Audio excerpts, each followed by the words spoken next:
ఆ పరీక్ష పాస్ అయ్యారా లేదా, ఆ క్లాస్ నుంచి నెక్స్ట్ హయ్యర్ క్లాసెస్కి ప్రమోట్ అయ్యారా లేదా.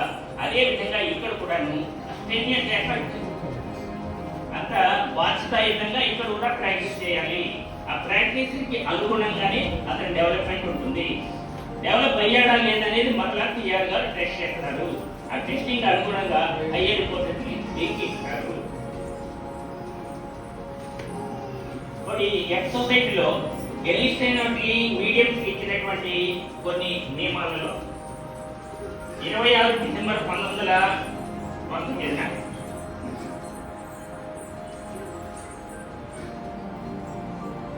permit to disclose about the establishment of the F society is now given. Reasons for not disclosing so far things to be observed by the practitioners and the details on the different. కొంతకాలం వరకు F society ఈ విధంగా ప్రారంభించబడిందనే విషయం కూడా ఎవరికి reveal చేయలేదు, రహస్యంగానే ఉంచారు. దానికి కూడా కొన్ని కారణాలు ఉన్నాయట. అందువల్ల ఇప్పుడు ఓపెన్ గా ఎఫ్ సొసైటీ ఫార్మేషన్ గురించి డిక్లైన్ చేశారు అందరికీ. ఎన్లిస్ట్మెంట్ కూడా మీడియంస్ కూడా చేసుకోవడం జరిగింది. కాబట్టి ఈ లైన్ ఆఫ్ స్పిరిచువల్ అకాడమీ ఇది డైరెక్ట్ లైన్. కాబట్టి ఈ లైన్ యోగస్కి అనుగుణంగా పనిచేస్తుంది. అందువల్ల దీన్ని డైరెక్ట్ లైన్ అంటారు. The teachings and the instructions given in this society are approved by the Master FDA and now notified to all the practitioners.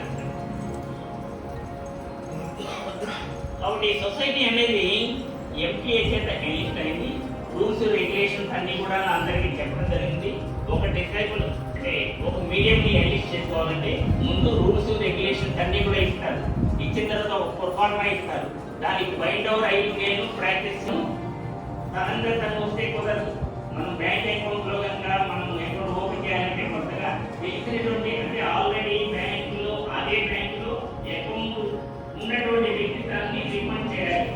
అదేవిధంగా ఇక్కడ కూడా ఆల్రెడీ ఇక్కడ ఎన్లిస్ట్ అయినటువంటి ఒక మీడియము ఈ వ్యక్తి నాకు తెలుసు, సక్రమంగా ప్రాక్టీస్ చేస్తాడు, నియమాలన్నీ అనుసరిస్తాడు, పాటిస్తాడు అని అతను రికమెండ్ చేస్తేనే వచ్చినటువంటి కొత్తగా వచ్చినటువంటి ఆ వ్యక్తిని మీడియంగా ఎన్లిస్ట్ చేసుకోవడం జరుగుతుంది. ఇంత ప్రాసెస్ ఉంటుంది. నియమాలు అనేవి ఎప్పటికప్పుడు మారుతూ ఉంటాయి. ఒకసారి నేను మొత్తం అందరి మీటింగ్ ఇచ్చాను కదా, మళ్ళీ ఇప్పుడు ఇవ్వడం జరిగిందని కూడా కొంతమంది మీడియంలో ఆ రోజు మాస్టర్ గారిని అడిగారు.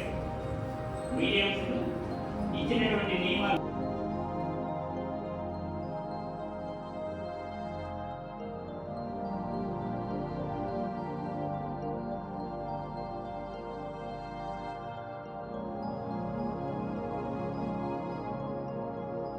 ఈ ఎఫ్ సొసైటీ క్రియేట్ చేయడానికి దీనికి ఒక ఎడిటోరియల్ బోర్డు ఉంది. ఆ బోర్డులో 1 పాయింట్ ఎఫ్ సొసైటీని ఏర్పాటు చేయడం జరిగింది. క్రియేట్ చేసినటువంటి పని దీన్ని మాస్టర్ ఆఫ్ ఎఫ్ సొసైటీ అంటారు, ఎన్లిస్టెడ్ బై ఎఫ్డిఏ, లేదా మాస్టర్ ఆఫ్ డైరెక్ట్ సొసైటీ అంటారు, లేదా the master of direct shine అని కూడా అంటారు. ఈ లైన్ని భూమి మీదకి తీసుకొచ్చారు. The introduction of the line to the earth.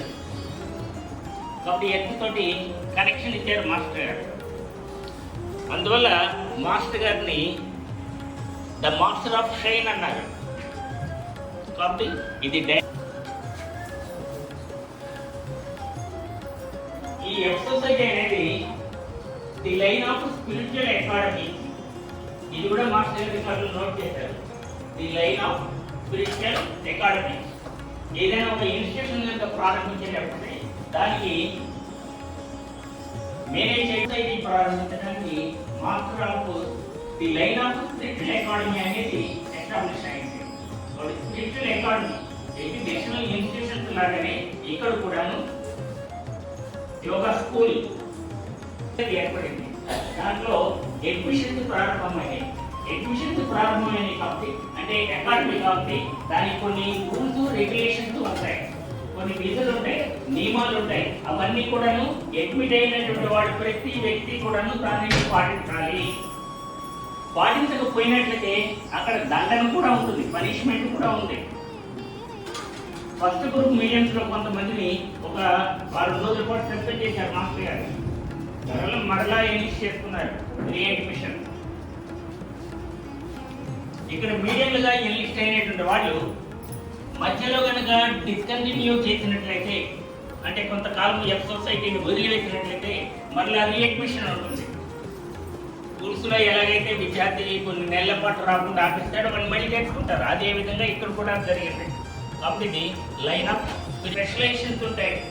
వాళ్ళ యొక్క ఇంట్రెస్ట్ని బట్టి హయ్యర్ కోర్సెస్కి లింక్ ఇస్తారు, డెవలప్మెంట్స్ ఉంటుంది. ఆ డెవలప్మెంట్ని బేస్ చేసుకుని ఎంటీఏ కూడాను ఆ స్పెషల్ కోర్సెస్కి ఎప్పుడెప్పుడు ఎవరికి ఏమేమి కోర్సెస్ ఇవ్వాలా దీంట్లో కూడాను ఎగ్జామినేషన్స్ వ్యవహారం ఇదంతా ఉంటుంది. ఒక కోర్స్ ఇచ్చినట్లయితే దాన్ని ప్రాక్టీస్ చేసి ఆ మీడియం ఎంత డెవలప్ అయ్యాడు, నెక్స్ట్ హయ్యర్ కోర్సెస్ ఏది ఇవ్వాలి ఏమిటనే విషయం కూడా ఇక్కడ టెస్ట్ చేస్తారు. స్కూల్స్ కాలేజెస్లో ఏ విధంగా అయితే టెస్ట్ విధంగా ఉంటాయి, పరీక్షలు నిర్వహించబడుతూ ఉంటాయో ఇక్కడ కూడాను టెస్టింగ్ అనేది ఉంటుంది.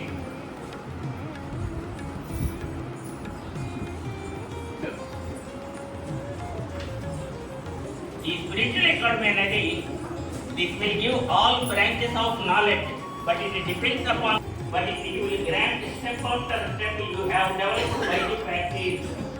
ఒకేసారి అన్ని విషయాల్ని గ్రహించడానికి బ్రెయిన్ దాని అంతటి ప్రాక్టీస్ లేదు. కొద్దిగా స్టెప్ తర్వాత స్టెప్ ఒక్కొక్క మెట్టు అధిరోధించడం అనేది ఉంటుంది. ఇది దేన్ని బేసిస్ ఉంటుంది, వర్క్ చేసేటువంటి ప్రాక్టీస్ అనుగుణంగా ఉంటుంది ఇవన్నీ కూడాను.